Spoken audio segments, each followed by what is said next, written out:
الحمد لله رب العالمين. الحمد لله على كل شيء. الحمد لله على كل حال. الحمد لله الذي لا يحمد على مكروه سواه. الحمد لله محتاجة ان احنا نفهم معناها كويس قوي، ان انا بحمد ربنا سبحانه وتعالى.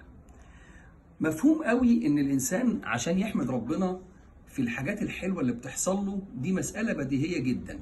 يعني حضرتك مثلا كنت بتمتحن ونجحت، فطبيعي قوي قوي انك تقول الحمد لله.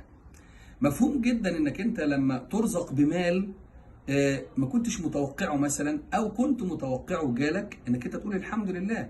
ربنا رزقك بمولود جديد، بتقول الحمد لله. اشتريت سيارة جديدة، بتقول الحمد لله. فده طبيعي جدا جدا ان انا احمد ربنا سبحانه وتعالى في هذه الاحوال الجميلة اللي هي في السراء. طب الضراء اعمل فيها ايه؟ ما احمدش ربنا؟ اقنط واتضايق واسخط على قدر الله سبحانه وتعالى؟ لا والله. ما علمنا ذلك النبي محمد صلى الله عليه وسلم. النبي عليه الصلاة والسلام علمنا ان احنا نقول الحمد لله في كل احوالنا، في كل احوالنا، في السراء والضراء، وهكذا كان فعل رسول الله صلى الله عليه وسلم. طب انا لما احمد ربنا سبحانه وتعالى في حال الخير اللي بيجي لي، ايه اللي بيحصل؟ ده اسمه شكر للنعمة. وربنا سبحانه وتعالى قال: لئن شكرتم لأزيدنكم، لئن شكرتم لأزيدنكم. طب لما احمد ربنا سبحانه وتعالى في حال النقمة بقى، يعني انا ماشي ورجليا اتكسرت، احمد ربنا على ايه؟ انا كان معايا فلوس ووقعت مني وضاعت. انا كنت شغال في مكان ومستني ان يجي لي منه فلوس وما جاتليش. انا كان نفسي ان السيارة بتاعتي تبقى كويسة وما يحصلش فيها حاجة، وفجأة اتخبطت العربية وأنا فقدتها مثلا. يعني أنا كان نفسي إن ابني يبقى ولد كويس، وابني دوت طلع ولد عاق مثلا. أمثلة كثيرة جدا للضراء اللي ممكن تحصل للإنسان. أحمد ربنا عليها ليه؟ إيه اللي يخليني أحمد ربنا عليها؟ أقول لك اللي يخليك تحمد ربنا سبحانه وتعالى عليها: أولا، حتى تظهر لله عز وجل منك صبرا. ده أول حاجة، انك انت صابر على كل اقدار ربنا سبحانه وتعالى. انت صابر على كل حاجة بتجيلك من عند الله عز وجل. فلما تبقى صابر هيتحقق فيك حديث النبي صلى الله عليه وسلم: عجبا لأمر المؤمن أمره كله له خير. امره كله له خير.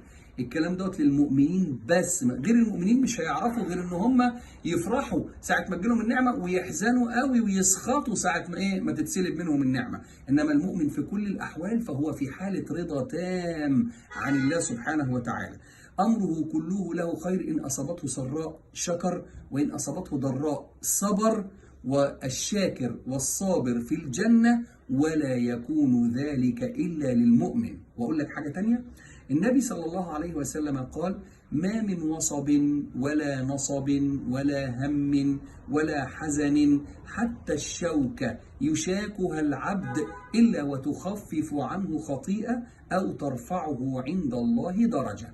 الوصب والنصب والهم والحزن كل ديت ضراء، كل ديت أحوال صعبة جدا. حتى الشوكة اللي بتشوك الإنسان برضو شيء صعب جدا، لأنها تجرحني وهتسيل الدم من جسمي. ومع ذلك في كل هذه الأحوال يقول لك النبي صلى الله عليه وسلم: لو صابك حاجة من دولت هتعمل لك إيه؟ يا ترفعك عند ربنا درجة، يا هتخفف عنك خطيئة أنت عاملها، ودوت أكيد خير.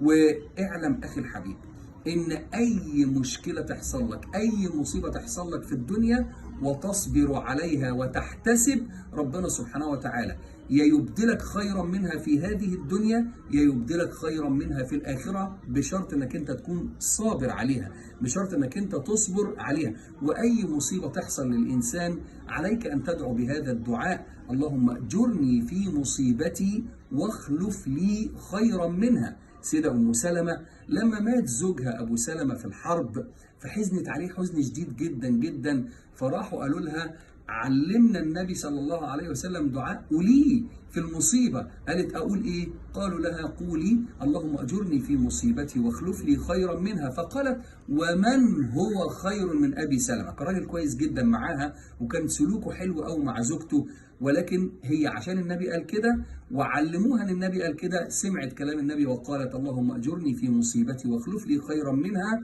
فلما قالت كان الخلف من الله سبحانه وتعالى كان مين اللي تزوجها بعد أبو سلمة؟ من هو خير من أبي سلمة، ألا وهو رسول الله صلى الله عليه وسلم. عندنا أمثلة كتيرة جدا جدا لناس حمدوا ربنا سبحانه وتعالى في الضراء، وربنا سبحانه وتعالى بدلهم مكان اللي سلب منهم حاجة أفضل بكتير ما كانوش يتوقعوها، بشرط إن إحنا نصبر. والصبر دوت علامة من علامات الرضا، الرضا على قضاء الله، الرضا عن الله، الرضا عن كل ما يصيبك في هذه الحياة. وتأكد تماما أن بالرضا تنال كل ما عند الله سبحانه وتعالى. ارضى عن الله يرضى الله سبحانه وتعالى عنك. الحمد لله رب العالمين. ونكمل معا.